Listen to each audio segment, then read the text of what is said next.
Hola, buenas tardes o buenos días en función desde dónde nos estén siguiendo. Y nada, simplemente en nombre de Casa Asia me gustaría daros la bienvenida a este primer webinar del quinto ciclo de conferencias Estudios Globales de Asia Oriental.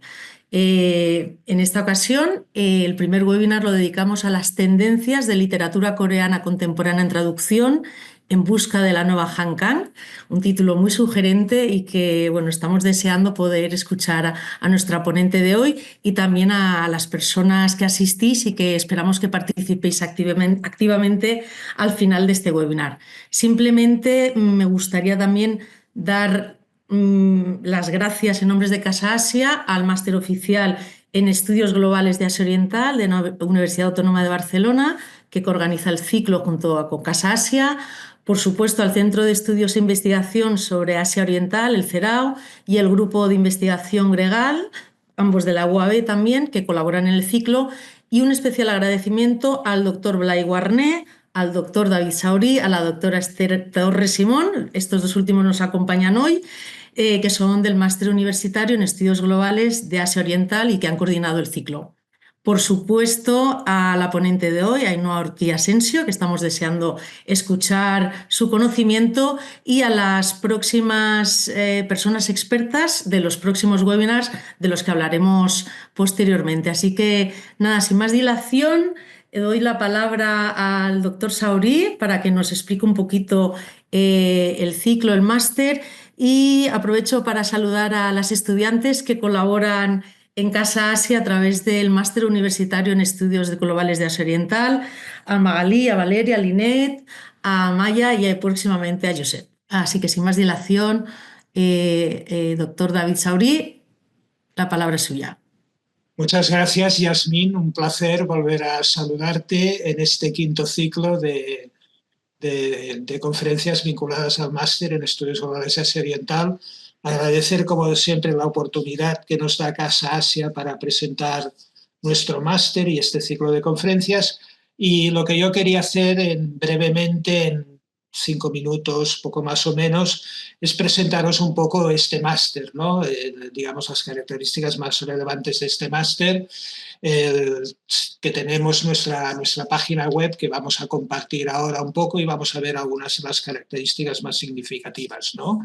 La presentación del máster, simplemente nuestra idea es dar una continuidad a los estudios de Asia en la Universidad Autónoma de Barcelona a nivel de grado, que ya tenemos desde hace bastantes años, con este máster universitario en Estudios Globales de Asia Oriental. Se trata de un máster, así como el grado está orientado hacia el estudio de estas sociedades en sus dinámicas internas, el máster está volcado hacia la proyección exterior de Asia Oriental, ¿no? Asia Oriental, la región más dinámica del mundo, como sabéis, como saben perfectamente, tanto en lo que se refiere a los aspectos culturales como a los aspectos políticos, económicos, sociales, ambientales, etcétera, etcétera, ¿no?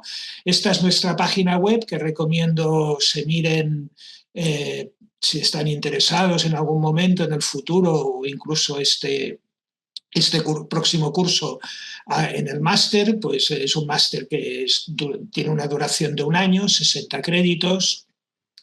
Estamos actualmente en el estado de la preinscripción, decirles que todavía quedan plazas. Es un máster que se ofrece el 50% en inglés y el 50% en castellano. No hace falta el conocimiento de ninguna lengua de Asia Oriental. Repetimos que es un máster volcado a la globalización y por lo tanto utilizamos lenguas digamos globales como el inglés y el castellano. Al 50%. No requerimos ningún título, evidentemente. Para el tema del inglés asumimos que todo el mundo más o menos puede seguir, quien se matricule en el máster puede seguir clases en este idioma y puede leer en este idioma, igualmente para el español. Y entonces un poco la idea es, ¿a quién está dirigido este máster? Pues el ámbito de las humanidades, ciencias sociales, ciencias ambientales, y especializarse un poco en el entorno de esta región del mundo, ¿no? ¿no? Nosotros en estos últimos 5 años hemos graduado ya alrededor de 70 estudiantes. Aquí tienen algunas de las salidas profesionales, consultoría, empresas, relaciones públicas, entidades de la sociedad civil, organizaciones no gubernamentales, industrias culturales, creativas, empresas de comunicación, marketing, gestión cultural y luego también lo que es la actividad más propiamente de estudio, de investigación, el máster de acceso, como es un máster oficial, de acceso al doctorado, o sea, un doctorado que se puede realizar también a partir de este máster la carrera académica. Un poco en relación a los contenidos, ahora no podemos aquí hacer una explicación muy prolija de todo esto. Del plan de estudios, si puedes exactamente, el plan de estudios, pues ahí tenemos, está organizado, son 60 créditos, hay tres módulos de 10 créditos y tres módulos de 10 créditos que son un módulo para el ámbito de la geopolítica, la economía y el medio ambiente, otro para el ámbito más de las industrias, productos culturales, discursos representacionales, identidades transnacionales. Luego, un módulo muy importante de lo que se trata de estudios de caso, poner en práctica las cosas aprendidas de estos 3 módulos. También hay un módulo optativo que se trata de tener un poco, salir de la zona de confort, ir hacia otros másters que pueden un poco pues, aportar conocimientos interesantes para los estudiantes de Asia Oriental Global, un módulo más urbano, movilidad, transporte y territorio, un módulo más de medios de comunicación y un módulo de turismo, ¿no? Turismo como una actividad global característica, en la cual Asia Oriental también es un espacio dominante, ¿no? Es muy importante también señalar el máster, el trabajo de fin de máster, que son 15 créditos, damos mucha importancia y dentro de, como antes comentaba Yasmín, la posibilidad de realizar dentro de lo que es el trabajo de fin de máster, estancias en distintas instituciones, colaboraciones con distintas instituciones que equivaldrían a lo que serían unas prácticas, pero muy vinculadas a TFM, ¿no? Por ejemplo, en Casa Asia, como ha comentado Yasmín, que ha citado a las personas que este año están haciendo la estancia en esta institución, pero también la fundación del Instituto Confucio en Barcelona, para estos casos de China, la Fundación Japón y la fundación del Instituto Rei Sejong de Barcelona para el caso de Corea del Sur, ¿no? Contamos con un profesorado especialista en prácticamente todos los ámbitos que trabaja el máster. Se trata de un profesorado, parte del cual es de procedencia de la región, otra parte es de procedencia más local, pero todos ellos especialistas e investigadores especialistas en los temas que se tratan en el máster, ¿no? Entonces, decirles que tenemos abierto ya para ir terminando la preinscripción para el curso que viene, que tienen aquí en la pestaña de admisión, tienen todos los requisitos, la solicitud, los requisitos. Repetimos que no hace falta el conocimiento, que es una cosa que nos preguntan muchísimo. También, ahora que ha salido el tema, es un máster, me he olvidado de decirlo, presencial. Es un máster que es presencial, que se imparte en la Universidad Autónoma de Barcelona, a una poco más de media hora de tren de Barcelona, en horario de tarde, en horario de 4 a 8 de la tarde, de lunes a jueves. Tienen también en la página web, tienen los horarios para quien los quiera consultar. Y digamos que los requisitos de admisión en cuanto a las lenguas, no pedimos ningún certificado de ninguna lengua, no es necesario, esto lo tengo que aclarar porque a medida siempre hay preguntas en este sentido, no hace falta el conocimiento de ninguna lengua, si se conoce una lengua mejor, pero no es ningún requisito, y en todo caso nosotros hacemos la preinscripción, hacemos una primera listado de admisiones, y hacemos unas tutorías antes de empezar el curso, que empieza a principios de octubre con duración como he dicho anteriormente, de un año académico. No me quiero extender, no me quiero extender más, simplemente si tienen interés consulten esta página web y cualquier pregunta se pueden dirigir al profesor Blai Warné o a mí mismo para las respuestas. Nada más y muchas gracias por su atención y ahora Yasmín te paso la palabra otra vez. Gracias. Muchísimas gracias, David, por esta explicación del máster. Y nada, simplemente pues darle la palabra a la doctora Esther Torres Simón. Esther, cuando quieras, un gusto Hola, verte como siempre. encantada Eh, de estar aquí, a pasármelo bien. y tenemos muchas ganas de escucharos. Y también las preguntas, porque solo deciros que son más de las 100 personas, hay más de 100 personas apuntadas, en 77 en el canal de Zoom y unas 30 en el canal de YouTube, así que ha creado mucho interés. Pues sí, aprovecho, bueno, agradeceros a todos. He visto que hay gente de todas partes, he ido viendo por el chat, de este lado del Atlántico, del otro lado del Atlántico, de diferentes países de Europa, Barcelona, Málaga, bueno, Madrid, he visto un montón de sitios. Sí.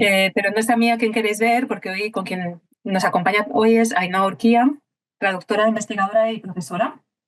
Como traductora literaria ha sido la voz de Bora Chung o Kim Ho-yeon y ha sido también la mediadora de varias series de webtoon, de manhwa, de web novels, aunque hoy aquí la tenemos sobre todo como investigadora.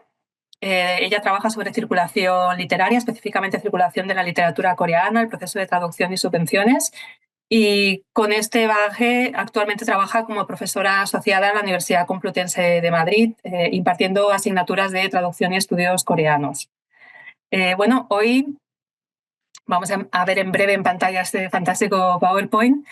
Nos viene a hablar de una autora que conocemos, de Han Kang, pero sobre todo creo que viene con la bola de cristal y a explicarnos qué va a ser de la literatura coreana después de Han Kang. Así que, Ainhoa, sin más preámbulo, todos tuyos. Bueno, buenas tardes a todas, a todos. Estoy, la verdad, súper encantada de estar aquí, sobre todo un poco aliviada también, ¿no? Porque después de ese primer intento del día del apagón, para la gente que lo vivió aquí en España, pues fue un poco más complicado y bueno, con miedo un poco de que se perdiese gente por el camino, así que muy contenta de que hayamos podido encontrar otro hueco y que, bueno, que os hayáis reenganchado a este segundo y ya espero que intento definitivo. Bueno, muchas gracias a Casa Asia, por supuesto, por darnos, nunca mejor dicho, casa para este evento. También a Gregal, ¿no? Grupo de investigación del que tengo la suerte de formar parte, al máster de estudios globales de Asia Oriental, que no tuve la ocasión de cursar en su momento y la verdad es que ahora me entran ganas de estudiarlo. Digo, no, ya estoy con el doctorado, ya no hace falta. Y es como que no salimos de esas. Y precisamente, ¿no? El apartado de industrias culturales y creativas, ¿no? Que es el que más me ha llamado la atención al ver un poco la presentación del doctor Sauri, pues es un poco el ámbito en el que más nos estamos moviendo, ¿no? Y bueno, pues precisamente vamos a hablar un poquito de esto. Eh, Aquí estamos. Tendencias de literatura coreana, ¿no? ¿Qué es lo que está sucediendo? ¿Qué es lo que va a suceder? ¿Qué es lo que ha cambiado con Han Kang? ¿Qué es lo que ya está cambiando? Y luego, pues como comentaba Esther, ¿no? ¿Qué bola de cristal nos podemos inventar? Hay algunas partes que están más basadas en la evidencia y otras más basadas en las predicciones, que de momento habrá que esperar para ver qué es lo que sucede. Y además es una cosa que me gusta mucho recordar pues precisamente cuando hablo de literatura coreana, ¿no? Con gente que se acerca por primera vez a ella o gente que tiene interés, es que nos encontramos en un momento súper interesante, ¿no? De literatura coreana. Y es interesante y al mismo tiempo es un poco bueno, desde el punto de vista de la investigación, resulta un poco de ciencia ficción, porque si bien ha habido un recorrido más o menos estable, más o menos cuantificable, en los últimos años ha empezado a desbordarse, ha empezado a multiplicarse tanto el número de obras publicadas, el interés que genera en prensa, todo esto ya previo a la llegada del premio Nobel, ¿no? Entonces, por si fuera poco, por si no estuviésemos ya metidos en esta ola coreana, ¿no? Que nos arrastra un poco en este sentido, ¿no? Para bien, con un montón de manifestaciones culturales diferentes, desde el K-pop, K-drama, la K-beauty también, ya, ¿no? Que nos encontramos también, ahora también el K-food y qué más cosas puede haber, ¿no? Porque ahora se están planteando muchísimas más Ks y muchísimas más posibles olas culturales que vengan de Corea. Por si fuera, no fuese poco, nos llega un premio Nobel, un poco como aparentemente caído del cielo, y eso va a modificar cómo va a circular la literatura coreana, cómo vamos a recibirla concretamente dentro de nuestras fronteras y dentro también del mundo hispanohablante, ¿no? Y cómo eso va a cambiar las tendencias editoriales. Claro, desde mi punto de vista, yo puedo estar accediendo a una información o puedo estar accediendo a lo que nos encontramos en cualquier librería, ¿no? Tanto una librería de cadena como una librería de barrio. Nos vamos encontrando cambios, también cambios de consumo, cambios de propuestas editoriales, pero al mismo tiempo ya están sucediendo cosas a nivel editorial, a nivel de agencias, a nivel de ferias internacionales que van a modificar lo que veamos de aquí a los próximos años. Entonces, lo que tengo la intención un poco de comentar hoy con todas vosotras tiene que ver más con eso, tanto con lo que está sucediendo ahora, intentar explicar, intentar ubicarlo y de cómo estamos ahora mismo a qué es lo que puede suceder, qué es lo que ya hay ciertos indicios y ya una tercera parte que tiene más que ver con elucubraciones, si queremos llamarlo así, o cosas que han podido suceder en otras literaturas y que es posible que suceda también con la literatura coreana. Entonces, bueno, pues espero que lo disfrutéis, espero que me acompañéis con esto y que después tengamos además un debate interesante sobre las propuestas que os comentaré a continuación. Bien, el título de En busca de la nueva Hankan, más allá de un clickbait, forma parte de una de las cuestiones que abordaré, pero que nadie se lo tome a mal, no va a haber una nueva Hankan, pero sí que tiene que ver precisamente con esta búsqueda, ¿no? Una búsqueda editorial que va a ser un poco también el enfoque que quiero presentaros. Obviamente, las editoriales, hay como muchos perfiles de editoriales que los iremos hablando un poquito, irán saliendo según hablemos de estas tendencias, y hay editoriales que buscan unas ciertas cosas y editoriales que buscan otras, ¿no? Y también en esa transición es donde nos estamos moviendo ahora mismo. De ahí la idea de la búsqueda, qué va a ser lo nuevo, qué va a ser lo que llegue a las estanterías y qué va a ser lo que venda o qué va a ser lo que cambie o modifique el canon, ¿no? Bien, por una parte, vamos a hablar de algunos efectos inmediatos, ¿no? Que es lo primero que nos hemos encontrado a raíz del premio Nobel, cuáles han sido los primeros movimientos que hemos podido encontrar, algunas cosas que ya vienen como un poco de herencia de lo que había estado sucediendo en los últimos años y qué es lo que nos podemos encontrar directamente justo ahora, unos 6 meses después del Premio Nobel de Literatura para Han Kang, para la primera mujer asiática en conseguir un Premio Nobel de Literatura y para la primera persona coreana también en conseguirlo, ¿no? Y después, ojalá tener tiempo para hablar de muchísimas tendencias que hay de literatura en traducción, literatura coreana, pero me quiero centrar en dos. Una, por lo absolutamente, bueno, difícil todavía de cuantificar y de calibrar. Intentaré hacerlo de alguna manera y lo haremos un poco, yo creo que también en conjunto, que es la tendencia healing, ¿no? De la que ya muchos estaréis más que familiarizadas y familiarizados. Y luego lo que os comentaba de una tendencia que quizás esté empezando a comenzar ahora, que tiene que ver con esa búsqueda que podemos llamar la nueva Hankan. Me gustaría que le diésemos otro nombre, porque es verdad que si bien es muy descriptiva, puede resultar un poco, bueno, podemos quitarle un poco de personalidad, ¿no? A muchas autoras interesantes. No os preocupéis que les daremos nombres a estas autoras, tenemos nombres y apellidos, no se va a quedar en nada, como ejemplos de esta posible ola de, entre comillas, autoras del perfil de Han Kang. Y por último hablaremos de algunas predicciones, ¿no? De qué es lo que puede suceder en adelante, qué cosas pueden estar moviéndose y también de qué dependen todos estos cambios que nos iremos encontrando. De nuevo, esto no es una ciencia exacta, es interesante porque estamos investigando, estamos trabajando en cosas que están sucediendo a tiempo real. Como ya muchos sabréis, la velocidad de la investigación no va al ritmo de la vida real y cada vez de alguna manera, aunque se intente saltar un poco esa diferencia, muchas veces no se consigue, con lo que estamos hablando de cosas en las que todavía la gente está todavía la gente escribiendo sobre ella, todavía no se ha publicado, y para cuando a lo mejor salgan algunos artículos, algunas cuestiones académicas relacionadas con esto, ya habremos avanzado en la siguiente. No es cuando pasa cuando trabajamos con la contemporaneidad más absoluta, y es muy interesante, es muy fascinante, pero al mismo tiempo puede ser un poco frustrante a veces, ¿no? En cuanto a la intencionalidad de cuantificar todo lo que puede estar sucediendo, ¿no? Que a veces parece como que se nos escapa de las manos, y más en este punto en el que nos encontramos tan interesante de literatura coreana contemporánea. Bien, bueno, aquí tenemos a Han Kang, por si alguien no le pone cara, esta autora que, bueno, empezó a tener muchísimo reconocimiento fuera de Corea a raíz de la nominación y posteriormente premio, ¿no?, del Man Booker Prize International de Reino Unido en su traducción al inglés. Y bueno, a raíz de eso empezó también a publicarse en muchos idiomas. Casualmente en castellano se había publicado con anterioridad en Argentina, luego ya se publicó en España por la editorial Rata en Barcelona. Y como ya sabéis, aparte de todo ese recorrido, pues finalmente ha conseguido un premio Nobel este año. Un momento, porque no veo ahora. Bien.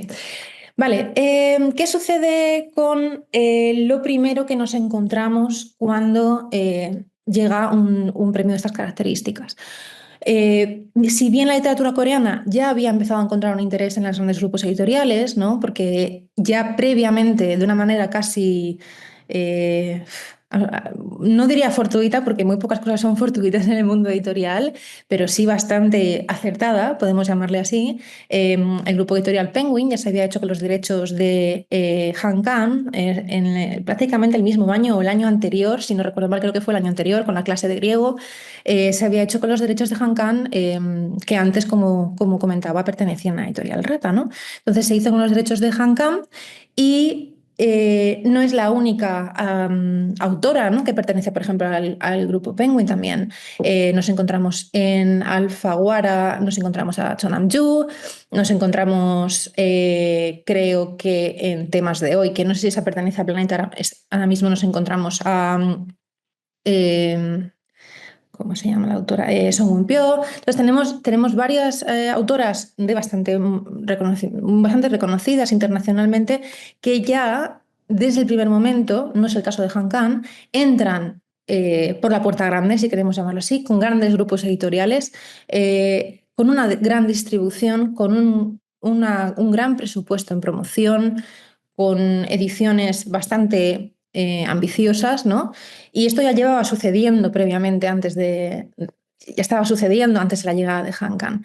Lo que pasa es que esto va a consolidar esto, es decir, las grandes editoriales, ya sabiendo, porque al final parece que las grandes editoriales son una buena opción para cualquier autor, pero esto no es del todo cierto. Es cierto que empiezan a interesar para un autor o una autora cuando te pueden ofrecer una gran distribución, pero precisamente por eso, porque además tienen un índice de publicación cada vez más alto, ¿no? Se publican muchísimos libros y alguno tocará un poco la campana, ¿no? No se arriesga tanto en algunos aspectos como se podría arriesgar una editorial pequeña con más capacidad de centrarse en algún autor más o menos conocido, y se apuesta más por autores ya más consolidados, que han sido traducidos a más idiomas, etc. Entonces, aquí es donde yo creo que sucede un cambio importante, y es que ahora los efectos inmediatos es que todas las editoriales grandes, los grupos editoriales, las editoriales pertenecientes a grupos editoriales grandes que no se habían subido al tema de la literatura coreana o que no se habían empezado a interesar por la literatura coreana, lo están haciendo. Entonces, ya sean sellos de narrativa gráfica, sellos de poesía, sellos de ilustrada, sellos de narrativa, empiezan a interesarse, todos quieren tener en su catálogo algo de literatura coreana, ¿no? Y esto es algo que sí que empieza a cambiar en estos brevísimos meses en los que estamos analizando qué es lo que está sucediendo desde el premio Nobel, ¿no? No es que no existiera ese interés previamente, pero se consolida de una manera muy rápida es también el efecto, ¿no?, de este año un poco en el que existe este interés, quién es esta persona, qué es este país, qué es esta literatura, qué tiene que contarnos, ¿no? Para la gente que ya no lo conocía de antes, obviamente hay gente que ya estaba bastante metida, ¿no?, pero dentro de lo que podríamos llamar más o menos un nicho relativo, pero bueno. Y las editoriales grandes pues entran ahora a jugar con los demás. ¿Qué sucede con esto? Claro, las agencias coreanas principalmente, que representan a autores y autoras coreanos, son conscientes de esta situación, son conscientes del atractivo, porque cuando existe esta situación, ¿no?, hay un premio Nobel dentro de una cierta literatura, una tradición literaria que hasta el momento podría considerarse minoritaria, sube el interés en todo el mundo y, por tanto, suben también el precio de compra de los derechos, ¿no? Esto me lo han comentado también varios editores, ¿no?, con cierta preocupación, y sobre todo editores de editoriales pequeñas que dicen, uy, hasta hace unos años podíamos comprar autores coreanos. Ahora empieza a ser más y más complicado. Es como querer comprar, no sé, no soy yo precisamente muy futbolera, pero querer comprar al futbolista de moda en el momento oportuno, ¿no? Al mayor goleador de una temporada. En este momento es lo mismo. Quieres comprar la literatura que está de moda en un momento dado. Y esto no pasa solo con literatura. También hasta hace unos años era más o menos sencillo acceder dentro del mundo cinematográfico, en festivales y en compra, ¿no?, en productoras, en distribuidoras, al cine coreano, y ahora es más difícil, hay más intermediarios de por medio, resulta más caro, ¿no? Al final es parte como consecuencia de esta tendencia que nos encontramos. Y particularmente una cosa que estoy explorando ahora mismo y que me parece interesante es que las autoras son especialmente caras, porque la gente quiere leer autoras coreanas. Y no solamente es por el caso de Han Kang. Previamente ya habían destacado desde hacía varios años autoras como las que he comentado antes, ¿no?, Cho Nam-ju, Song Eun-pyeong, Kim Eran, que ya es una autora con muchísimo recorrido, pero que sigue manteniendo una importancia interesante en general en todo el mundo.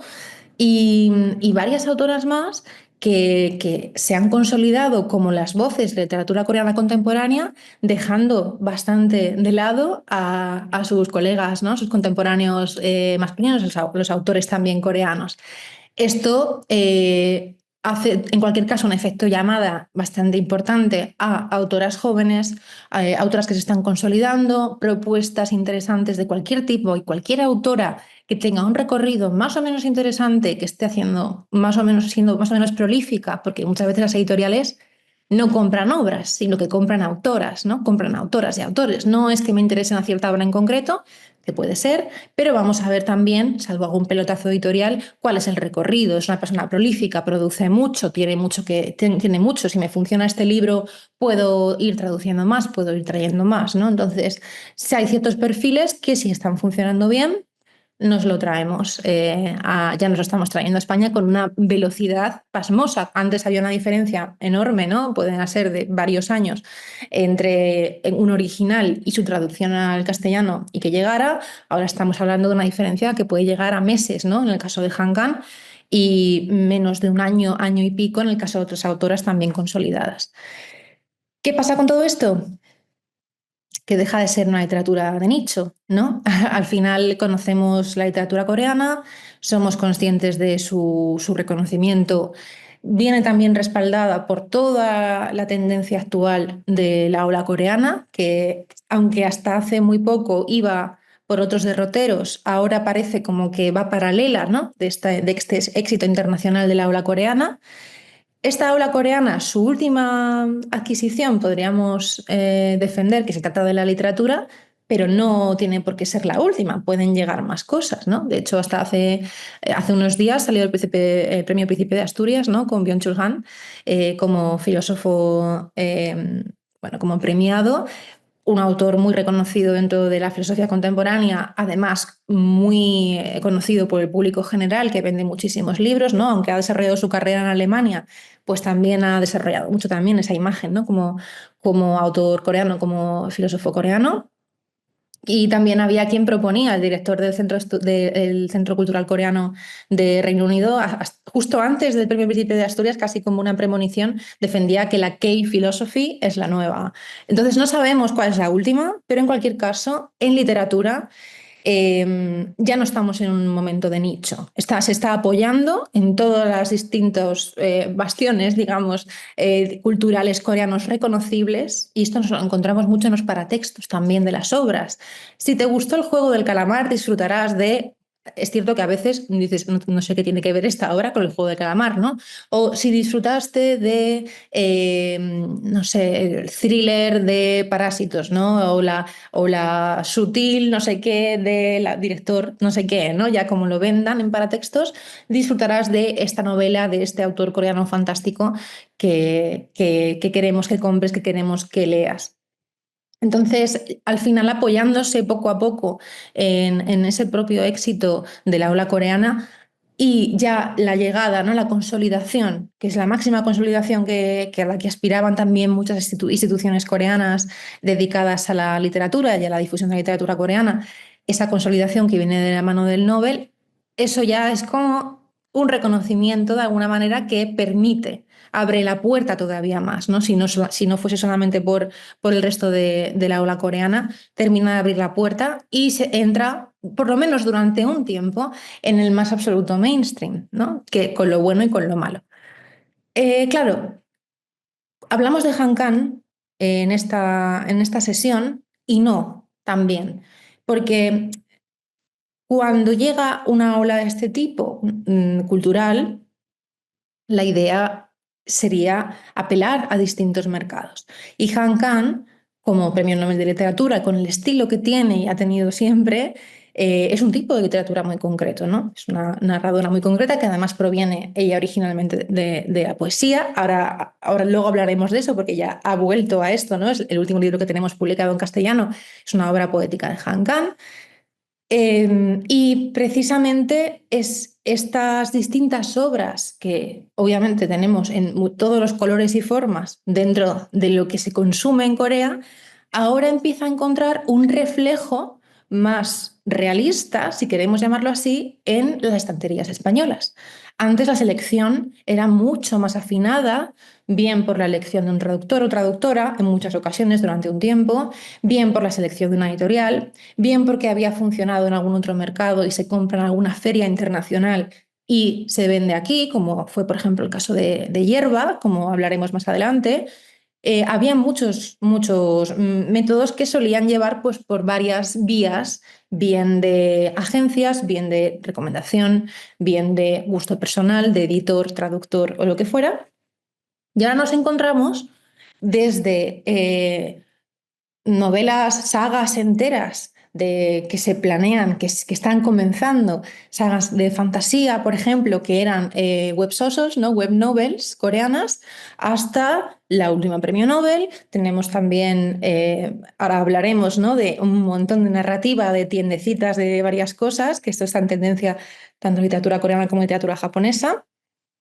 Tenemos un montón de tendencias y muchas voces muy diversas, y esto también creo que es consecuencia, de alguna manera, de ese premio Nobel y la diversificación. No todo el mundo puede tener en su catálogo una premio Nobel, pero sí puede ser literatura coreana que se adapte un poco a lo que sea el catálogo de la editorial que lleves, ¿no? En qué dirección está yendo el catálogo de cada editorial, y desde fantasía, young adult, que es como se conoce ahora, a lo que antes se llamaba juvenil, ¿no? Pero que se le ha dado una vuelta y ahora además se ha extranjerizado un poco el concepto, con unas pequeñas, ligeras diferencias, pero prácticamente lo mismo, y todo mezclado, ¿no? Bien young adult de fantasía, también tenemos ciencia ficción, tenemos infantil también, que también hay muchas obras coreanas que llegan, con lo que se diversifica, y la idea es que ya sucedía antes del premio Nobel, pero ahora se está empezando a notar mucho más.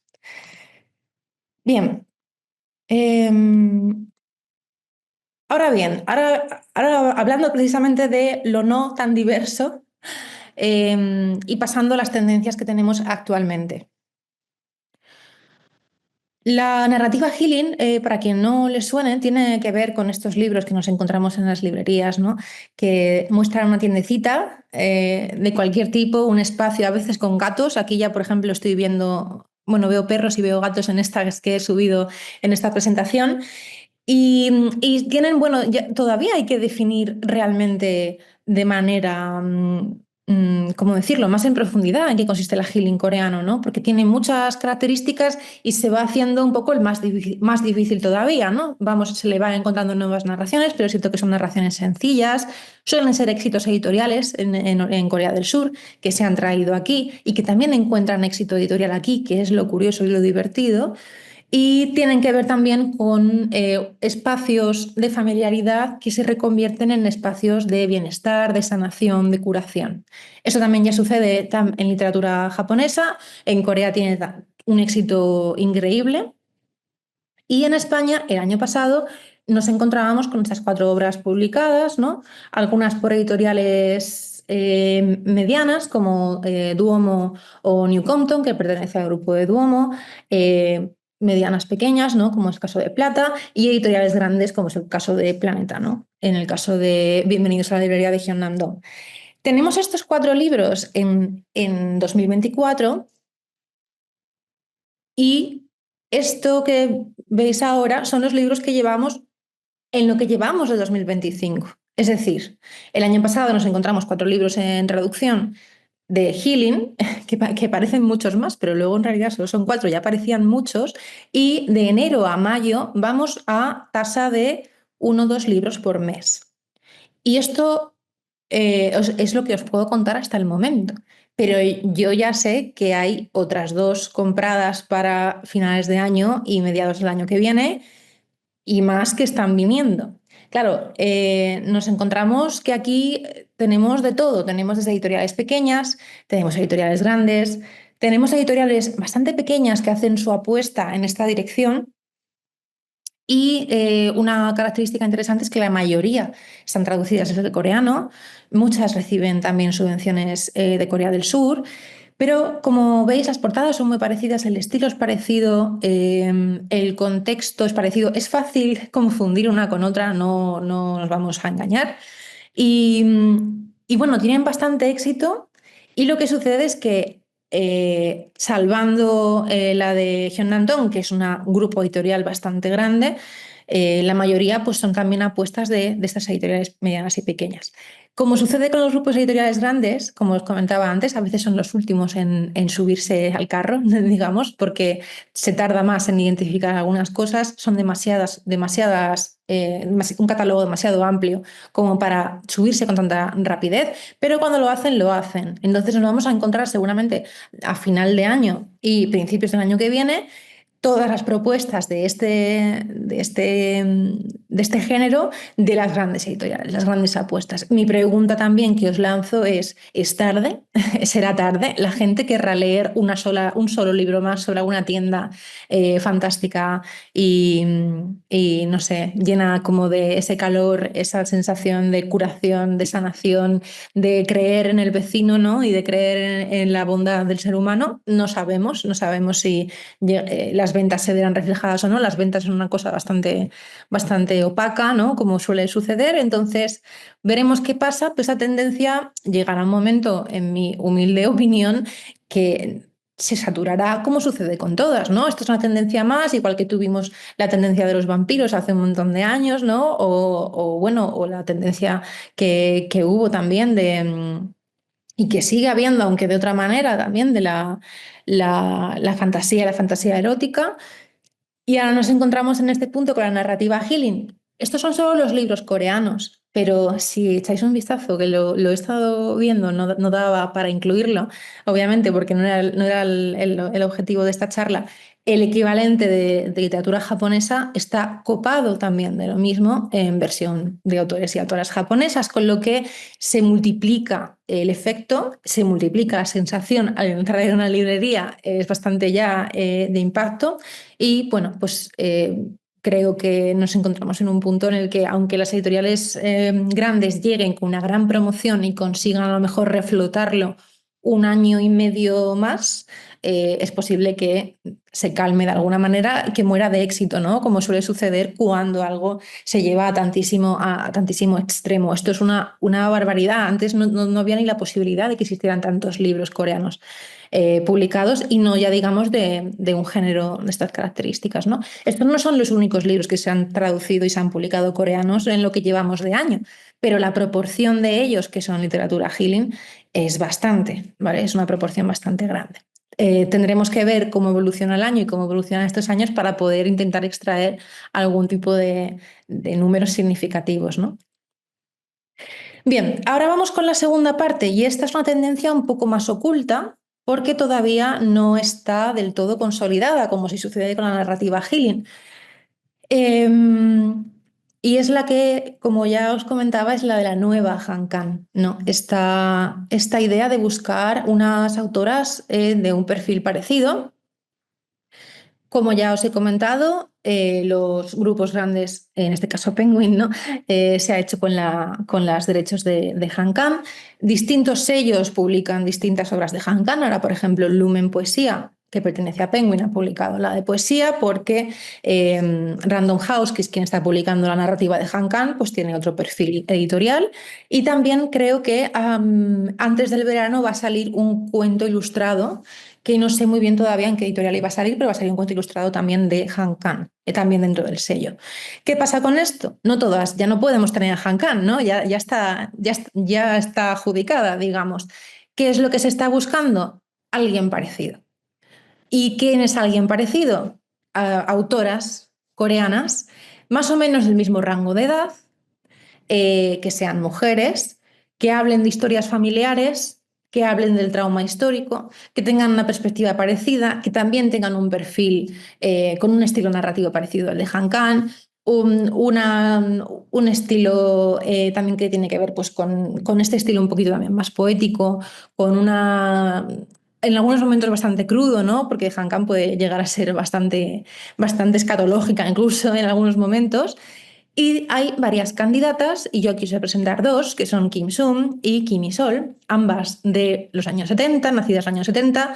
Hankan es del año 71, nos movemos más o menos en la misma época, y que están consolidadas dentro del panorama coreano. Aquí tenemos a Kim Sung, no está publicada en castellano, no os digo que no se vaya a publicar dentro de poco, yo creo que se está hablando para que ya esté. Si no está comprada ya las obras de esta autora, se comprarán en breve. Así que bueno, esto es uno de los vaticinios que no son tanto porque es más que posible que esté sucediendo mientras hablamos. Tiene una obra que se llama Hanmyeon, que es como una persona, en inglés se tradujo como One Left.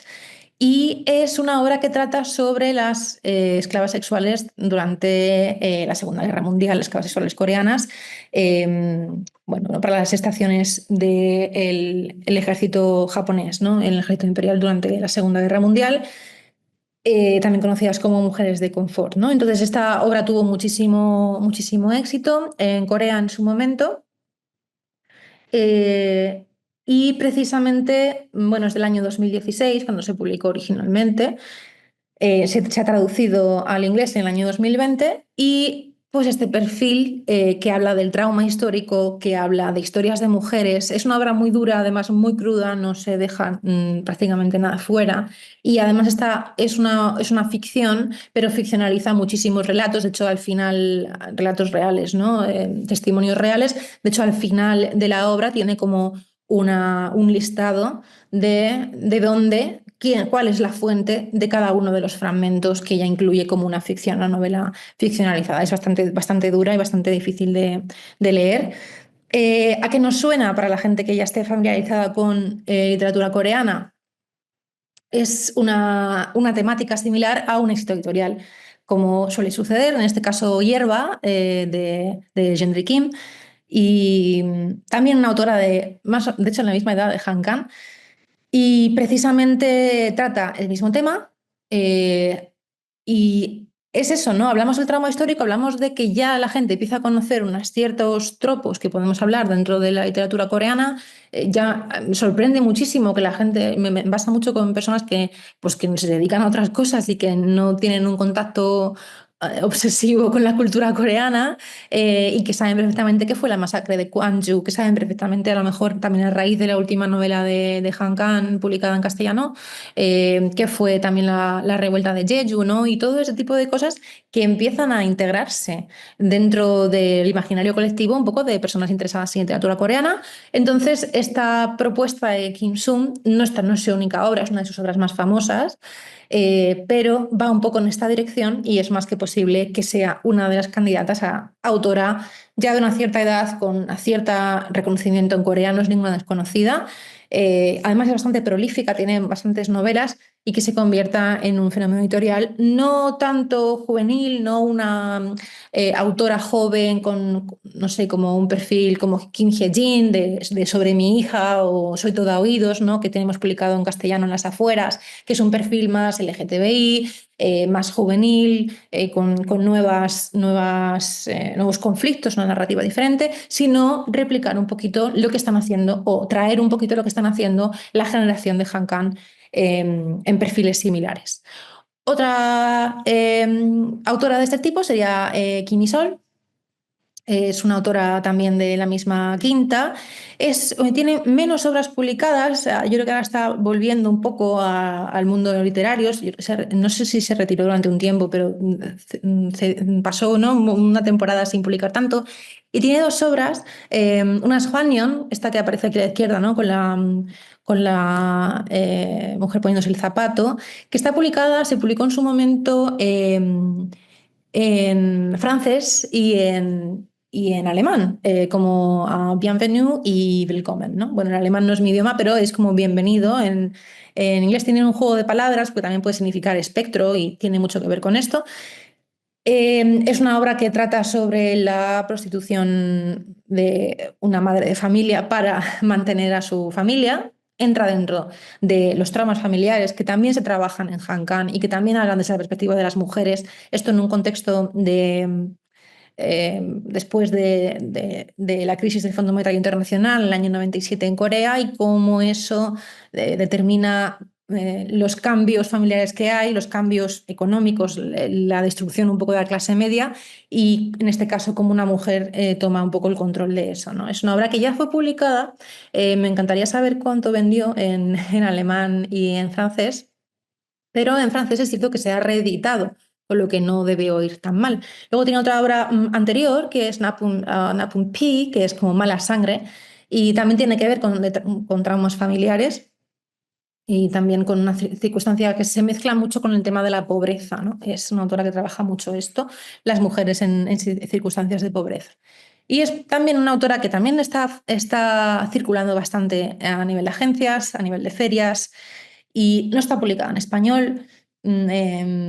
Y es posible que también la leamos próximamente en castellano. No, probablemente no sea ninguna de estas dos obras, pero es más que probable que aparezca próximamente o no, no lo sé, pero mi sensación es que si no es una editorial será otra, porque tiene un perfil también muy de este estilo para leer algo que sea Han Kang, pero que no sea Han Kang, ¿no? Porque al fin y al cabo una autora tiene su limitación de cuántas obras puede escribir al año, por más prolífica que seas, como es el caso de Han Kang.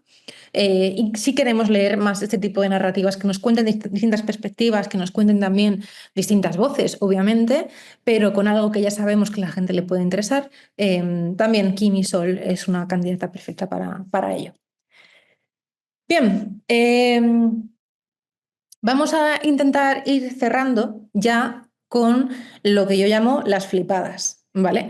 Que es lo que hay un punto intermedio entre lo que yo creo que va a pasar, lo que me gustaría que pasara, y no os voy a engañar que es una línea bastante difusa, pero bueno, voy a argumentarlo para ya luego la discusión que me diga, pero voy a argumentarlo para comentar por qué creo que van a suceder una serie de cosas. La primera es, con la literatura coreana en castellano sucedió una cosa y es que se quemaron las muy buenas balas, ¿no? Se tiraron muy buenas balas muy pronto. Se publicaron grandes autores y autoras del siglo XX cuando a nadie le interesaba. Desgraciadamente, muchas de estas obras incluso se encuentran descatalogadas porque fueron tiradas pequeñas, unas apuestas interesantes y bien llevadas por editoriales que querían publicar literatura coreana, bien aconsejadas principalmente, más o menos traducidas como buenamente se podía en el momento, debido también a la carencia de profesionales formados o de gente que estuviese trabajando un poco entre los dos mundos. Y tenemos pues autores muy interesantes, como por ejemplo Muñol, que fue durante un tiempo gran candidato al Nobel, un autor que tenemos publicado en castellano como Nuestro frustrado héroe. Y bueno, está descatalogado. La editorial era, perdón, que se me ha ido. Eh, Ay, lo he perdido aquí un momento. Bueno, no recuerdo ahora mismo qué editorial era Nuestro Norma. frustrado héroe. Quizás se acuerde. ¿Sí? Había publicado Norma, pero Norma de Colombia, o sea, Norma de Latinoamérica, ya desaparecida. Y Universidad Complutense había publicado también El poeta. Exacto, Nuestro frustrado héroe era, efectivamente, acabo de perder la esta, ahora sí. Bien, efectivamente Nuestro frustrado héroe salió por edición editorial Complutense, que está en castellano, que está descatalogada, justo donde trabajo, se me había olvidado el sitio. Pero sí, se publicó. Y luego tenemos obras interesantes de Imuñol, por ejemplo, Salve al Emperador, que además es muy interesante porque es una obra que está muy inspirada en algunos aspectos cervantinos, ¿no? Que algunos aspectos relacionados con la narrativa del Quijote, porque a Imuñol le fascinaba el Quijote. Es una obra que no entiendo cómo no está en castellano ya en estas alturas de la película. Probablemente porque sea difícil de traducir y larga y denso y es complicado. Es literatura, pues bueno, es una literatura interesante, pero obviamente son novelas curiosas como poco de trabajar, ¿no? Luego tenemos a Park Wan-soo, que es una autora bueno, yo diría que es como la antecesora de Han Kang en lo que es hablar del trauma histórico desde más o menos, ¿no? Un punto femenino. Y tenemos también publicado por Trota, creo, Aquella montaña tan lejana. También hablamos todo esto de los años 2000 o como mucho, muy principios de los 2010 es cuando se publicaban estas obras y con una tirada bastante pequeña, con una traducción que siempre se puede mejorar y más como ahora tenemos muchísimas más opciones de corrección, también la capacidad de los recursos que puede dedicar la editorial a eso, etc. Lee Sung-woo, que es también un autor interesante, tenemos La vida secreta de las plantas, que se publicó en México en Ediciones El Ermitaño, y tenemos, creo que la editorial Bavaria también en Sevilla publicó algo hace un tiempo. De nuevo, ediciones que ahora son difíciles de encontrar, que están cotizadas. De hecho, yo ando detrás de una obra de Imuñol, Nuestro frustrado héroe, estoy en negociaciones para conseguirla. Y son editoriales pequeñas que apostaron por grandes autores de literatura coreana demasiado pronto, según la interpretación que podamos hacer ahora mismo, ¿no? Del mercado editorial. Con lo que mi idea es que o bien se redescubran, ¿no? Si no podemos acceder, es imposible estar continuamente en las novedades.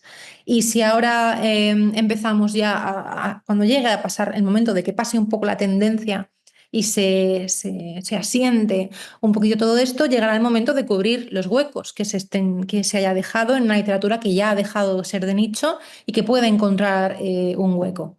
Quizás sea el momento de redescubrir algunos de estos autores tan claves dentro de la literatura coreana del siglo XX, ¿no? De contemporánea, que preceden un poquito a esta ola tan contemporánea en la que, según sale en Corea, traducimos al castellano, ¿no? Es decir, hay un punto intermedio en el que nos hemos perdido todo el siglo XX.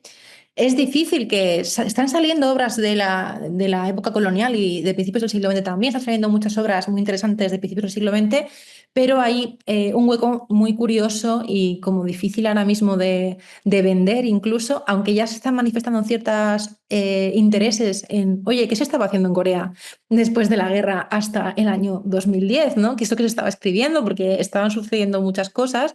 Quizás recuperar pues, obras de los años 80, obras de los 90, obras de los 70, más allá de lo poco que hay y de hace mucho tiempo, ¿no? Publicado. Entonces, mi idea, mi sensación es que puede que haya reediciones, se me ocurre una reedición, no tanto de lo que estamos hablando, ¿no? Pero de un éxito más reciente, por ejemplo, Por favor, cuida de mamá, de Shin Kyung-suk, que fue una obra que triunfó hace ya 13 años. Sí es una obra de principios de los 2010, es más contemporánea, pero pienso que se pueden reeditar ese tipo de obras, pueden volver a salir. Y creo que va a haber movimiento de derechos, quizás de autores que son autores consolidados en Corea y que interesa saber, bueno, cuál es la gran obra del siglo XX, cuáles son las grandes obras del siglo XX de literatura coreana, ¿no? Ya sabemos lo que están haciendo ahora mismo, de dónde viene un poco todo esto. Después hay un hueco editorial enorme que se ha intentado también editoriales pequeñas, que es la poesía. Ahora tenemos la última obra de Han Kang publicada en castellano, que es Guardaré el anochecer en un cajón. Tenemos este hueco bastante importante. Y después, bueno, lo que se prevé cuando pase la tendencia healing, qué es lo que va a suceder, es imposible mantenerse la cresta de la ola en general eternamente. Se pasará a la moda como pasa con todo. ¿Qué va a suceder entonces? Es un tema interesante y que también creo que nos tiene que ocupar un tiempo, ¿no? Quizás yo apuesto porque va a haber una consolidación de la base de que quien está interesado en trabajar autores interesantes lo va a hacer ya con más conocimiento de base, con un público ya más educado y más preparado, porque realmente ha leído más literatura coreana, conoce más la cultura coreana.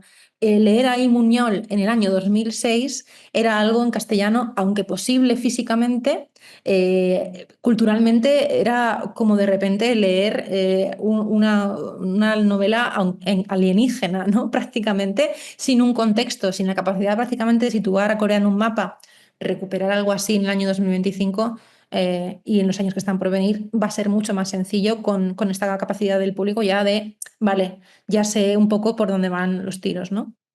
Entonces creo que puede ir por aquí la cosa, se van a consolidar algunas cosas, quizás es lo que a mí me gustaría, que no se quede en una tendencia, pero no todo el mundo puede publicar la última autora coreana de moda y creo que también va a haber autores, editores y editoras un poco con cabeza que digan qué es lo que cuál es realmente la obra que ya es una gran obra hace años en Corea del Sur y estamos preparados para leerla. Y yo creo que sí que lo estamos. Y con esto pues termino hasta aquí mi charla de hoy, lo que os quería compartir y quedo a vuestra disposición para cualquier pregunta o comentario. Muchísimas gracias por esta revisión en la que estoy en muchos momentos de acuerdo. El chat ha estado on fire todo el rato con comentarios, recomendaciones, revisiones. O sea que agradeceros este interés y bueno, el montón de preguntas que me habéis proporcionado. Así que voy a dejar un poquito las mías de lado porque yo creo que hay bastantes temas que han sido en el chat que está bien que retomemos, ¿no? Voy a intentar presentarlas no en el orden que han ido apareciendo, sino en el orden de tu presentación.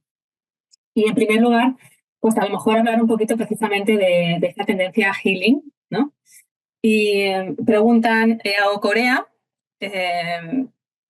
pregunta si crees que está debida, que es por esta... No, perdón, esta no es la que te iba a preguntar. Cristina me pregunta si consideras que parte del retraso de las editoriales grandes para subirse a la narrativa healing es por no haberla considerado literatura de verdad. Es decir, que cuando han visto que da dinero, que es lo que está dando ventas, es cuando han decidido que, bueno, oye, pues esto tampoco no está bien, ¿no? Y un poquito si ves que este elitismo con respecto a ciertos géneros, como ha pasado tradicionalmente con los cómics, puede haber afectado un poquito a este intercambio, a esta circulación de literatura. Esta parte no la pregunta ella, pero la añado yo. Wow, es que tenía el chat cerrado para no distraerme y ahora me sorprende un montón toda la participación. Muchísimas gracias. Creo que todas las editoriales más o menos grandes, ¿vale? No voy a decir nombres de algunas porque tampoco aquí es cuestión de señalar, pero bueno, podéis rellenar esa información. En general, las editoriales con un presupuesto más o menos abultado dedican ahora mismo, en el momento en que nos encontramos, un poco de presupuesto para todo. Presupuesto para el autor que les funciona desde hace 20 años, presupuesto para una autora que les hayan vendido muy bien en feria y que ha funcionado fuera, presupuesto para alguna cosa extraña que parece que está yendo bien y un pequeño, a lo mejor, presupuesto para una cosa rarísima por si suena la flauta, ¿no? Entonces creo que hay una división muy grande. Esto es una ingeniería que hacen las editoriales que yo, como no lo vivo desde otro punto de vista, pues no entro ahí, pero digamos que el healing entraría ahora mismo dentro de esto está vendiendo y esto nos va a sufragar el resto de cosas durante un tiempo. Entonces, sucede con todo, como comentaba antes, ¿no? Tendencias que ha habido en otras ocasiones, cuando por ejemplo se puso de moda los thrillers nórdicos, ¿no? Escandinavos, y todo eran thrillers escandinavos a raíz un poco del éxito de Stieg Larsson. Pues también se subieron al carro durante esto, hablamos de ella hace varios años, se subieron al carro muchas editoriales con eso y si funciona, vendes una mínima parte de lo que ha vendido Stieg Larsson, pues va muy bien, perfecto, ¿no? Seguimos con esto hasta que dure y mientras sigues manteniendo y alimentando tu catálogo, dependiendo del catálogo de la editorial. Hay editoriales que van a bombazo limpio y no construyen de otra manera, ¿no? Y hay editoriales que a lo mejor, aunque sean grandes y consolidadas, van apostando por algunas cositas que ayudan un poco a sufragar. Es un poco un equilibrio y también depende muchísimo del perfil editorial que sea. Las grandes editoriales no se van a subir a una cosa como esta salvo que vean que les va a dar dinero, porque si no les consolida este elitismo, ¿no? cultural que tenemos, no les consolida la dirección del catálogo, tienen que ver cómo lo cuadran y tiene que estar muy justificado en según qué casos. Y más si hablamos de Asia Oriental, que siempre parece como una cosa como de, uy, esto a ver por dónde me sale, la gente no lo entiende, típicas un poco también estereotipos que se tienen sobre ese tipo de literatura. Y sin duda la parte estereotípica del healing como parte de la cultura asiática, la sociedad asiática, etcétera, ya nos llama un poquito la atención porque contrasta, ¿no? con esta otra vertiente que nos llega, esto es lo que comentaba ya Corea, que es que si no es tendencia healing, hay mucho pesimismo en las obras, una crítica muy dura a la propia sociedad coreana, tal vez, como dices, debido a esta búsqueda de la nueva Han Kang con características propias, ¿no? de la autora. Y entonces supongo que la pregunta escondida de este comentario ¿es realmente representativo de la literatura coreana este pesimismo, esta crítica durísima? Puf. No sé, no sé, no sé, es complicada la pregunta. Hay críticos, yo recuerdo precisamente, bueno, es que le cito un montón porque en muy pocas obras dedicadas a eso dijo bastante, que es precisamente John Lee, ¿no? Que vino a la Universidad Autónoma de Barcelona el año pasado y en uno de sus artículos, bueno, es un crítico de cultura coreana, no investigador, también sobre cultura coreana y la habla Hallyu. Y él decía, que es bastante polémico, ¿no? Bastante controvertida la opinión, que a los autores coreanos no se les puede poner todo muy sencillo porque cuando escriben bien es cuando lo pasan un poquito mal. Esto es matizable, es bastante polémico, porque es como si midiésemos la virtuosidad en ese sentido a través del dolor y el sufrimiento como pueblo, desde luego Corea sería una de las culturas con capacidad de escribir mejores obras, ¿no? Yo no creo que necesariamente la literatura coreana tenga que ver con el pesimismo, pero quizás sí que hay tradiciones literarias que han ido en esa dirección y que al final van bebiendo de eso, ¿no? Y ir en una dirección o en otra va modificando bastante. No creo que se escriba igual ahora que después de la guerra de Corea, ni que sea el mismo nivel de idea de la deshumanización. Muchas alumnas, cuando hablamos de literatura coreana, me dicen, es que todos los ratos de deshumanización, digo, es que para Corea el siglo XX fue deshumanización, ¿de qué van a hablar? Obviamente nos encontramos de cosas diferentes también en las obras más recientes, ¿no? No todo es pesimismo, yo creo que también incluso en las novelas que no son healing, antes he puesto el ejemplo de Kim Hye-jin, ¿no? Uh-huh. Con bueno, ideas de diálogo intergeneracional, que es un problema importante en Corea, la relación entre las distintas generaciones, ideas también de apertura a cosas nuevas. Creo que hay autoras jóvenes y autores jóvenes que están hablando de cosas más optimistas dentro de lo que cabe y están hablando de cosas, hay novelas, por ejemplo, una novela interesante que habla de las criptomonedas que se llama To the Moon, precisamente, no está traducida al castellano todavía y habla un poco de la esperanza de pegar un pelotazo, ¿no? Que también es una cosa que cualquier persona en cualquier parte del mundo, en la situación económica en la que podemos estar viviendo ahora mismo, le puede parecer interesante. No sé cómo lo verás tú. No, estoy totalmente de acuerdo, pero creo que es importante dejarlo ver porque a veces nos crea esta imagen, ¿no? Como eso, la referencia que hacías a la literatura nórdica, que solo escriben thriller. Obviamente hay muchísimo más, ¿no? Pero es lo que nos ha venido un poquito asimilado. Lo que sí que es cierto es que este posicionamiento a lo mejor un poquito más pesimista y puede llevar a un comentario que nos hace Elena, que es que considera que cuando se le dio el Nobel a Han Kang hubo un posicionamiento bastante claro a favor y en contra. O sea, no todo el mundo estaba muy de acuerdo con este premio Nobel. Y su pregunta es si consideramos que esto ha afectado a los objetivos de venta que tenía. La pregunta es si ha sido negativo para sus objetivos de venta, pero yo no sé si me planteo si ha sido positivo. O sea, como si ha sido negativo para Han Kang hablar del trauma. No, que no todo el mundo ha aceptado las narrativas o los libros de Han Kang y por tanto cuando se le ha concedido el premio Nobel no todo ha habido posicionamientos a favor y en contra. Y si estos posicionamientos no claramente a favor del Nobel pueden haber modificado sus objetivos de venta. Sí, es curiosa, es interesante. Yo creo que a Han Kang en el punto en el que está, y en general, si no hay un premio Nobel polémico, realmente no se me ocurre un premio Nobel que hayas dicho, uy, sí, ¿no? Claramente, o no.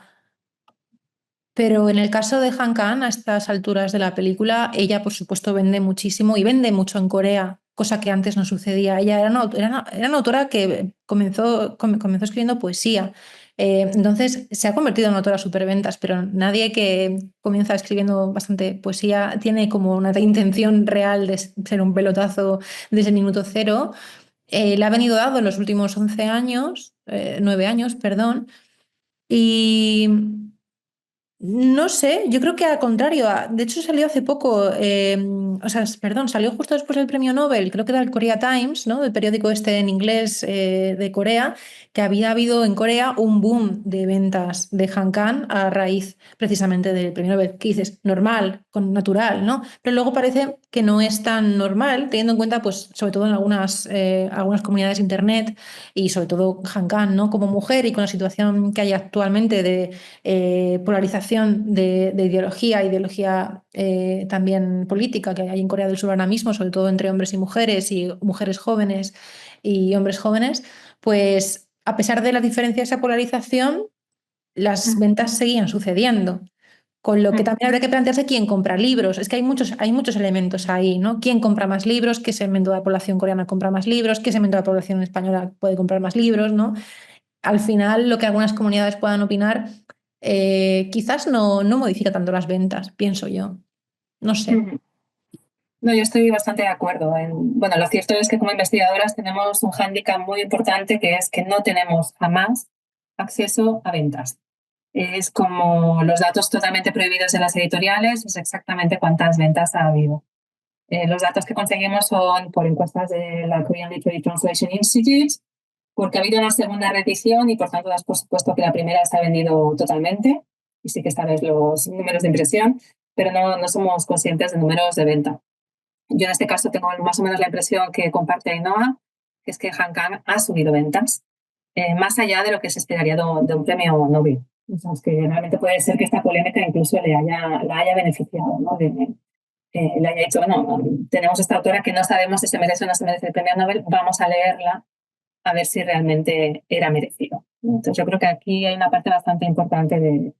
Y es marca personal también para ella. Ya ha tenido polémica previamente, hubo polémica sobre la traducción. Mucha gente se leyó el libro en inglés y el libro en coreano para ver si realmente no estaba bien traducido. Entonces creo que ella ha sabido navegar por esto y tendrá buenos agentes también en este punto de su carrera. Yo creo que precisamente es eso lo que comentabas, es difícil acceder a las ventas, salvo cuando ya sabemos que son 1 millón, entonces lo ponen claramente, ¿no? En cualquier sitio y de ahí sigue sumando, pero cuando no nos queda tan claro, ni tampoco se accede tan fácilmente a la información de tiradas. Pero bueno. Hay un comentario que me parece, dos comentarios de hecho de dos personas que me parecen muy relevantes, ¿no? Lynette comenta que este fenómeno editorial recuerda vagamente al boom latinoamericano de mediados del siglo XX. Pero un poco antes Ángel se sorprendía porque preguntaba por qué este intento de buscar a alguien parecido, ¿no? Y ponía 3 ejemplos de grandes autores como son Borges, Cortázar y Sábato, que eran buenísimos, son buenísimos, sus obras siguen siendo buenísimas, me refiero, pero cuyo estilo era muy diferente. Entonces, ¿por qué crees que se está intentando partir de este perfil?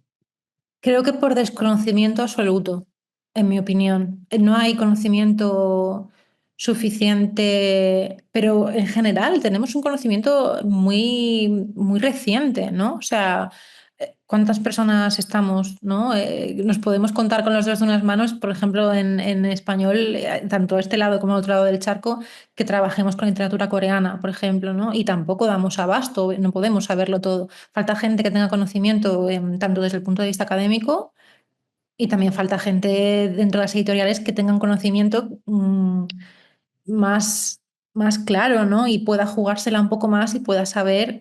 Por supuesto, saben, la gente tienen una capacidad y tienen lectores y tienen capacidad, han leído, leen y muchos libros y saben identificar lo que funciona o no, pero es una literatura diferente.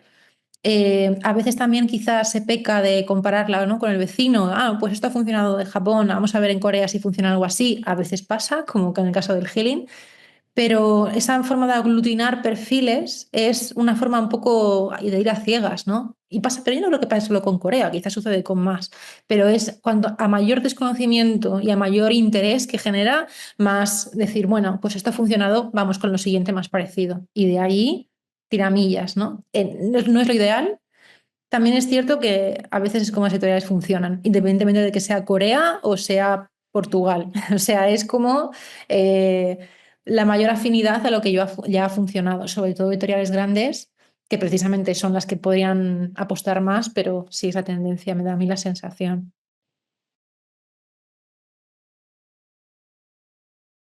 Es una cuestión complicada, ¿no? Hay falta mucho por conocer y, claro, un poquito te vas cerrando a lo que se va presentando. Vamos a hablar de otro tema que nos encanta, que es la traducción.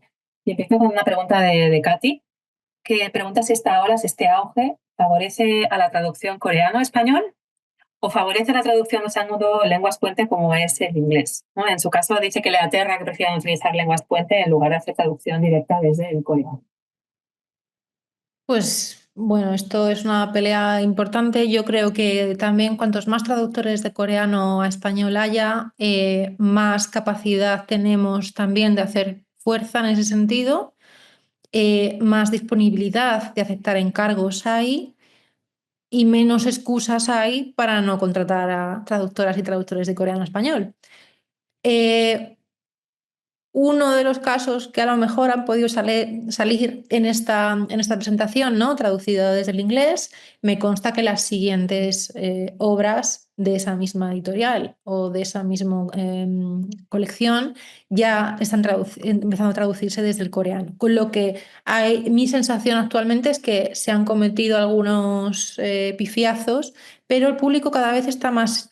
Precisamente, ¿no? El público está muy concienciado. Cada vez ya en otras combinaciones de idioma, incluso y algunas en coreano, aparece el traductor en la portada.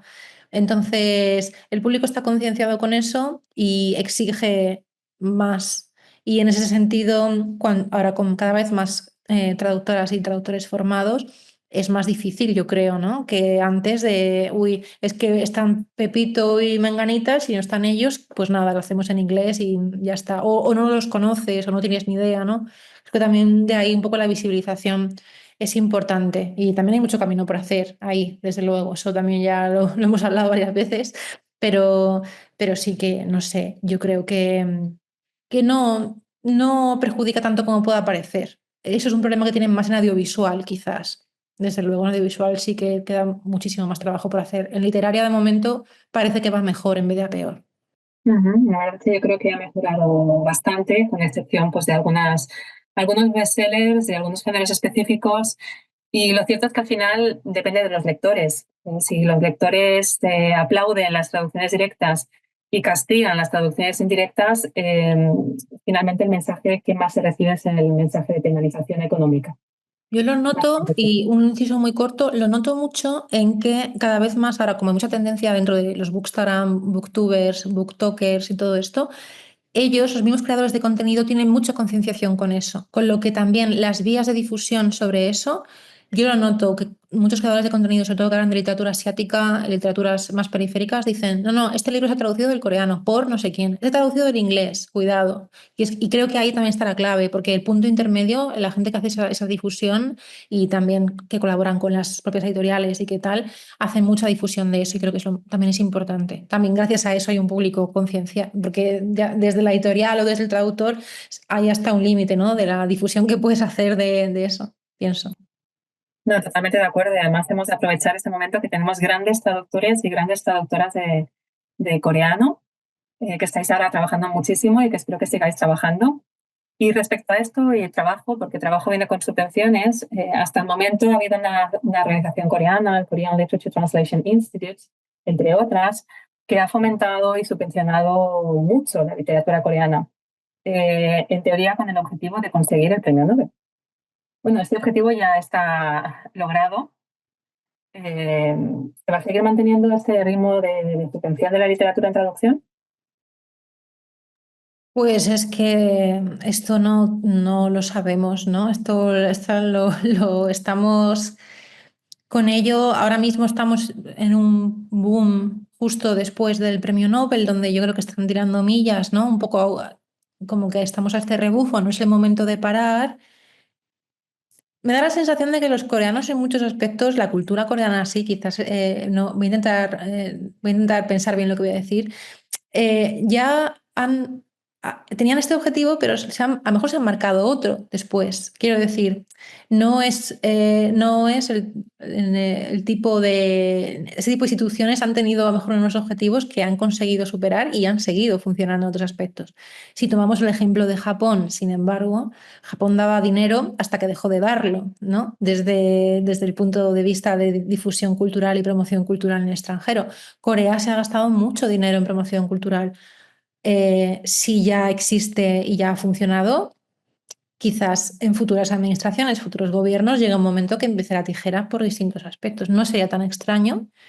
Y yo personalmente a nivel profesional cuento con ello. Que suceda o no, si no sucede, bienvenido sea. Si sucede, bueno, ha sido un boom. Yo cuando empecé a estudiar traducción literatura coreana no contaba con, o sea, mi familia me decía, pero ¿de qué vas a vivir? Y ahora pues aquí estamos, me va bien, cuento con esto. Igual que también tengo por ejemplo una compañera que se dedica a traducción de noruego que me dijo, hubo unos años muy buenos y yo ahora sigo muy bien. Me consolidé, ya tengo mis editoriales de trabajo normal. Cuando una literatura llega y entra y se consolida bien, que ahí está la cosa, que es la parte que quería yo decir antes, ¿no? Que se consolide bien, va a seguir llegando cosas y se van a seguir habiendo subvenciones, quizás más selecto, quizás menos boom, pero claro, algo seguirá habiendo. Pero bueno, veremos a ver qué pasa. Es la bola de cristal completamente, lo que tú decías. No, sí, efectivamente, sí. Si hace 20 años o 25 años, cuando aterricé por primera vez en Corea, me hubieran dicho que 25 años más tarde iba a estar aquí hablando con 70 personas más sobre literatura coreana, creo que, bueno, me habría ido a celebrarlo con soju, porque no me lo habría creído. Así que realmente estamos en un momento dulce y sobre todo hay que disfrutarlo. Y para disfrutarlo, pues te voy a pedir unas recomendaciones más, porque has comentado otras tendencias de otros géneros y hablábamos de tendencias en auge como la fantasía, como el young adult, ha aparecido también el thriller. En lo que no sería narrativa clásica, lo que sería género, literatura de género, incluida poesía, ¿hacia dónde tiramos? ¿Qué nos está llevando? Pues yo soy bastante optimista con esto, con el tema de la poesía, quizás porque es un género que personalmente me gusta mucho y durante un tiempo leía bastante. Ahora no es que no lea tanta poesía, es que no leo tanto en general porque lo asocio con el trabajo, pero desgraciadamente leo más por trabajo. Me pasó con el libro de Han Kang, que me lo compré hace poco, me lo compré para un viaje. Y es una edición bilingüe, cosa que recomiendo muchísimo porque es de las pocas ediciones bilingües que tenemos en el coreano traducidas. O sea, salvando alguna cosa que conozca de alguna editorial universitaria, como por ejemplo la editorial de la Universidad de Málaga, que tiene publicadas ediciones bilingües de algunas de las obras que traducen. Pues una edición bilingüe y era terrible porque era uno al lado del otro y yo decía, Dios mío, o me lo leo en coreano o me lo leo en castellano, porque si no, no puedo dejar de pensar. Ay, lo que ha hecho aquí, fíjate, pues aquí ha hecho esto, pues qué buena opción. Pues yo hubiese hecho así y me quería morir. Pero quitando esto, en poesía creo que quizás con la excusa, gracias a que Han Kang se han animado, creo que es un hito, es la primera editorial grande que publica literatura coreana, que yo sepa, no me dirás tú si tienes a lo mejor otra en mente, pero que yo piense en los registros de grupo grande con literatura coreana, de por sí solamente antología coreana, no conozco ninguna otra. vamos a ver cómo va. Venderá porque es Han Kang, pero la poesía pues tiene su público. Es un público muy fiel. Entonces, quizás si encontramos en ese sentido, ¿no? Si se encuentra como su hueco y podrán empezar a llegar muchos poetas interesantes, no va a ser un éxito de ventas, no va a ser tendencia tremenda, pero es que al fin y al cabo es literatura, ¿no? No hace falta que todo sea máxima venta, sino que realmente se diversifique, que haya para todo el mundo y para todo tipo de lectores y lectoras, ¿no?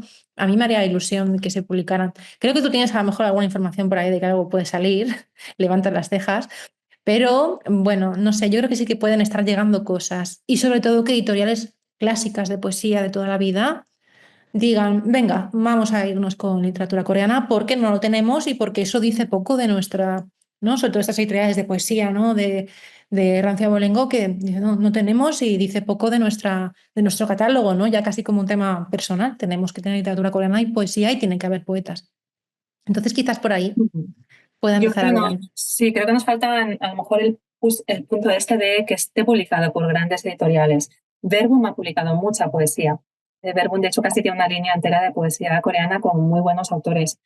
Y aunque es cierto que las portadas de Verbum son un tema de tesis aparte, es una editorial que sí que cuida mucho los contenidos.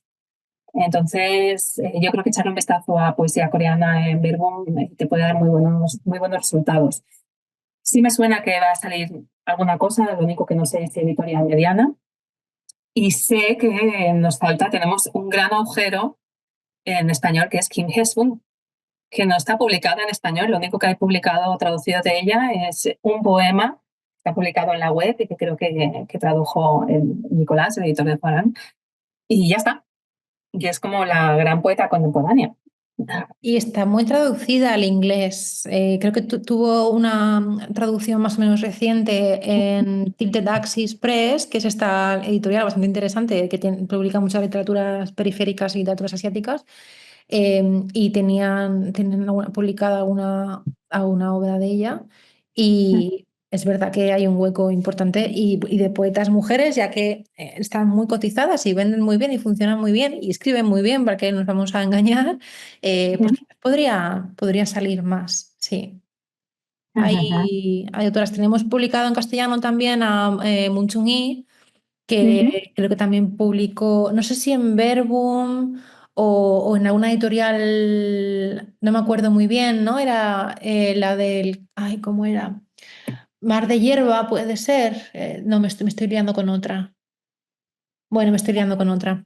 Pero sí, no me acuerdo, la confundo con otra, pero sí que tenemos publicado. De hecho, estuvo hace poco en España en una visita, se hizo un tour bastante importante. Estuvo en Santiago de Compostela, creo, y todo. Y bueno, creo que es interesante y que hay que reconocer a más poetas. Nuestros expertos en el chat, Ana nos comenta que es Mar de Karma y la publica Huerga y Fierro.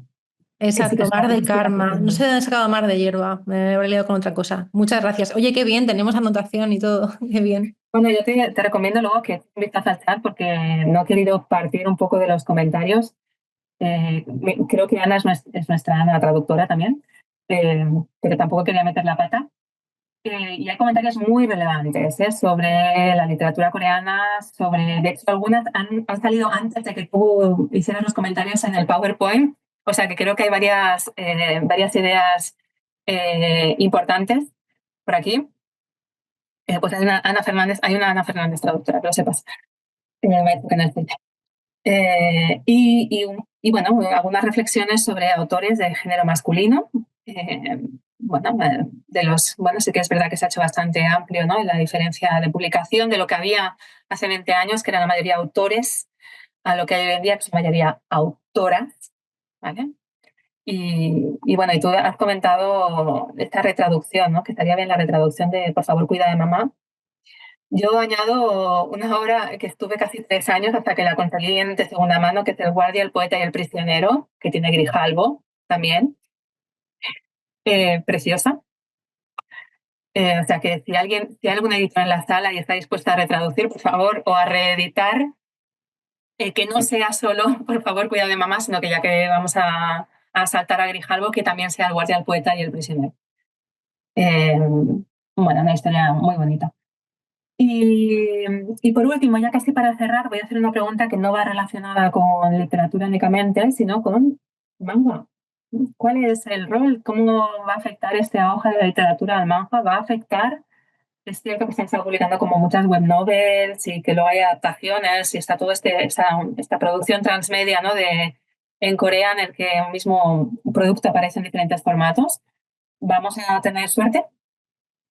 Pues es que yo lo que vengo observando, no sé también cómo lo verás tú, que además también has trabajado mucho con manhwa, mi sensación es que va a su rollo. Entonces, eh, sobre todo por esta diferenciación que hemos hablado mucho, tanto editorial como de consumo, como de lectores, están saliendo muchísimos webtoons adaptados a manhwa en todas las editoriales de cómic que nos podemos imaginar.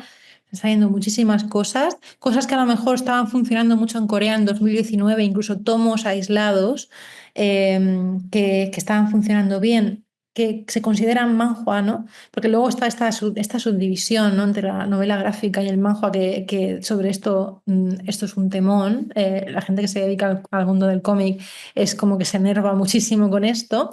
Pero creo que va aparte, ¿no? Y tanto en la manera en la que se vende como el público objetivo, yo creo que funciona muy bien el manhwa. Y luego tenemos, por ejemplo, ese momento aislado de Hierba, o más que Hierba, Gendry King como autora, ¿no? Que ya sus libros están, sale uno nuevo y hay todo un movimiento con ello y hay mucha promoción y se mueve mucho, también tiene un gran grupo editorial detrás. No sé si, yo no estoy de momento viendo, por lo menos en traducción o cosa que me llegue, que haya más en esa dirección de narrativa gráfica. Yo estuve entrándole bastante porque me apetecía mucho, además como traductora, a ver por qué dirección podía ir por ahí. Y las editoriales son más reticentes todavía. Eso es puramente mi experiencia como traductora, ya no sé desde otro punto de vista, pero si bien el tema del manhwa ya no es tampoco, o sea, tienen ellos su línea, ya saben lo que quieren comprar, ya lo han comprado, ya está. Las propuestas desde la narrativa, al fin y al cabo, Hierba se compró también por feria. Entonces no fue tampoco una propuesta. Es como difícil, ¿no? Se admiten muchas propuestas, entre otras cosas, pero algunas propuestas que tienen que ver con narrativa, quizás porque son, perdón, en narrativa gráfica, quizás porque son caras de hacer también, van más a lo seguro. No sé cómo lo verás tú, pero está. Quizás sí, quizás pase algo más. Yo pensaba que después de Hierba iban a empezar a llegar muchos más y me sorprende que no. Bueno, a lo mejor también es porque la autora de Hierba nos da una obra nueva cada año. Entonces, a lo mejor ella es el mercado directamente, pero sí que es cierto bueno, que los manhwa que se van publicando son bueno, de nichos muy concretos. Pero bueno, veamos lo que nos depara el futuro. Como digo, por el chat hay varias recomendaciones y me han pedido por favor que acabemos puntualmente. Así que, Ainhoa, muchísimas gracias por esta charla. Creo que ha sido muy interesante. Creo que han surgido muchas ideas que se pueden seguir explorando y no sé, tal vez tengamos que repetir esto en algún otro momento. Y ahora sí, ya, Yasmín, te dejo para que puedas cerrar. Bueno, muchísimas gracias, Ainhoa y Esther. La verdad es que ha sido un verdadero placer escucharos, tanto a vosotras como también las preguntas, ¿no? La interacción con el público ha sido, me parece, enriquecedor de lo más. Me ha hecho acordar, ¿no? Has nombrado, Ainhoa, autoras y autores con los que Casa Asia pues, ha trabajado bien organizando, colaborando con otras instituciones como el CCCB.